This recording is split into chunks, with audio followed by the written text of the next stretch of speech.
Welcome back to the Stephen A. Show. Adam, how's it going? How's DC?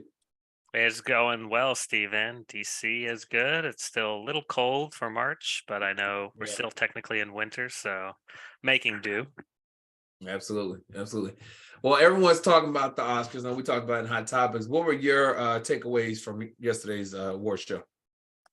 Yeah, so actually, I thought it was, I haven't watched the live Oscars probably since the Moonlight incident a few years back, but I thought it was pretty good. They kept things moving along. Um, and the pacing was good for the winners. I think it was kind of given that everything would win everything. I Right. was surprised by the amount of that they won, but it was funny because there was nothing, I guess, unpredictable in this Oscars, no surprises or anything like that. Uh, but yeah, Jimmy Kimmel's kind of a safe generic bet. I liked the cocaine bear that came out. That was Oh kind yeah. of fun. Yeah, so they had a few good bits. The only thing, and I don't remember Oscars of past, but I felt like the songs were not, they didn't perform the full songs. And Mm. I could be incorrect. Maybe they never performed the full songs, but I thought we could have heard like the whole song from when performers came out. Because to me, that's a highlight, right? That's something you don't see, and that's not just someone standing at a podium.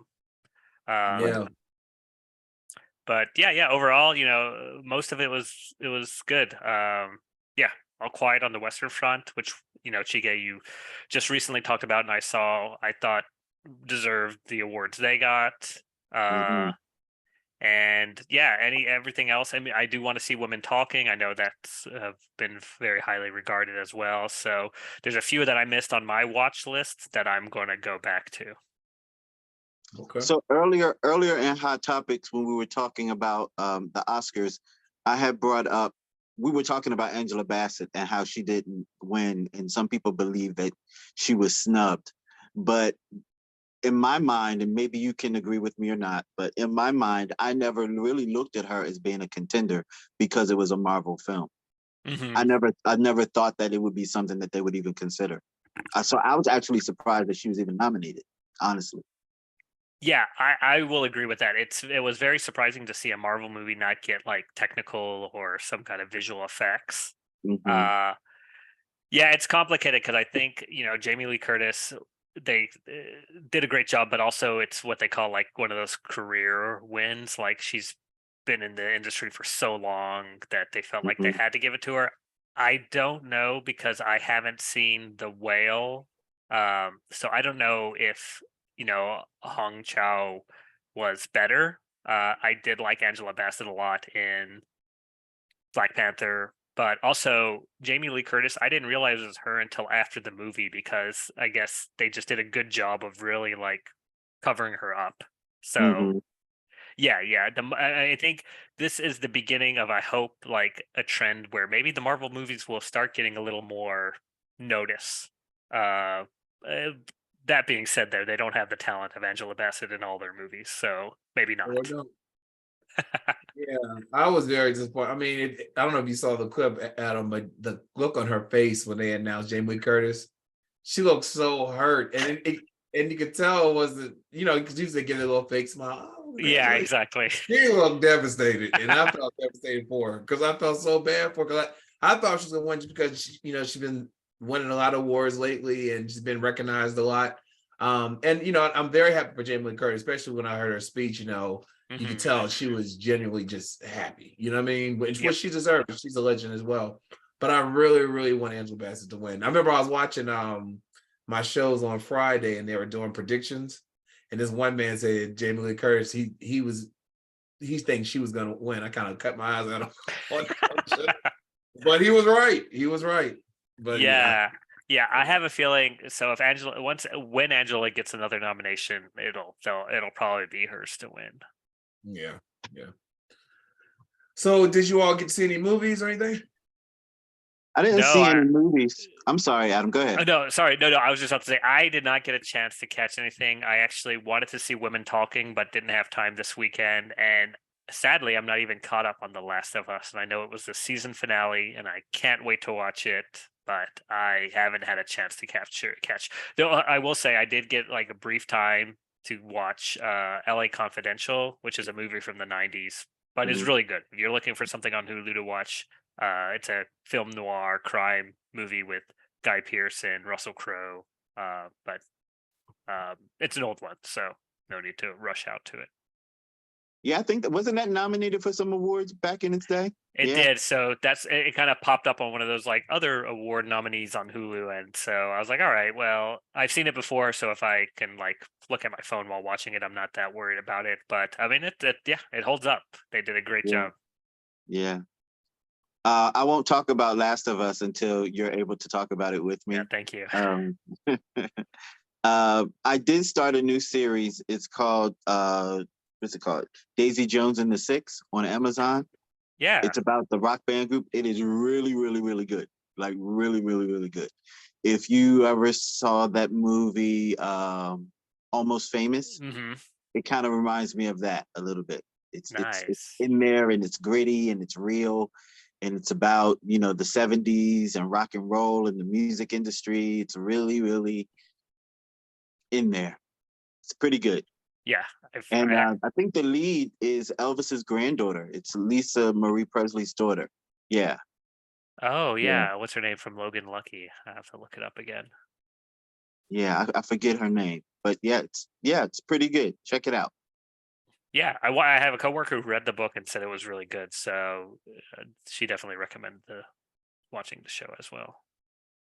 What about you, Steven? You see anything? Yeah, did you go to the theater? No, I didn't. I did start a new series yesterday. I only saw one episode though. It was really good. Called Unprisoned. It's with Kerry Washington and Delroy Lindo. Mm-hmm. And so he plays her father. She had been promoting the mess out of it. And so I was on Twitter, I think, yesterday, and she was asking people what their reactions were to it. So I was like, we put it on, And so he plays her father. He gets out of jail after 15 years or something like that. And it just shows the adjustment. But it's funny and it's it's a daughter-daddy dynamic. She has a son who plays in there. So she comes home one day and has a female visitor in the bedroom, and she's like, Oh wow. Because she was like, the one thing that she didn't want him to do was live with her or ask her for money, and he has to live with her. So, but he's telling her he really wants to build their relationship, really wants it to work. So it would be interesting to see how it pans out. But all the episodes apparently are on Hulu. I just saw the first one though, but it was good. Nice. Okay. Bel Air still great. Love Bel Air. I think that's it. It's funny. Someone asked me the other day at work, "What shows do I watch?" Well, first she said, "Do you watch TV?" I said, "No." I don't know. Everyone doesn't watch TV, so she was asking what shows. I couldn't think of any. I said, "Let me pull up my." You watch shows, Big Brother. We can't stop hearing about that when that's on. Right. I watched 2 documentary films, but it had the same subject matter. One was on HBO and one was on Netflix, and it was about the Murdaugh murder. And it was about like the family and how dysfunctional the family was and how far back I don't want to say the corruption, but the blind eye to the injustice with the family went all the way back because they were basically running the town. They were the law in the town for like decades.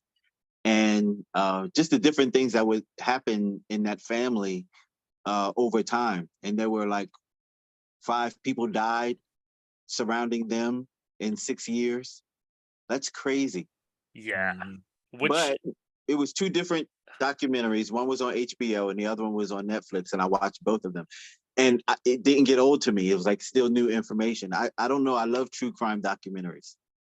Yeah.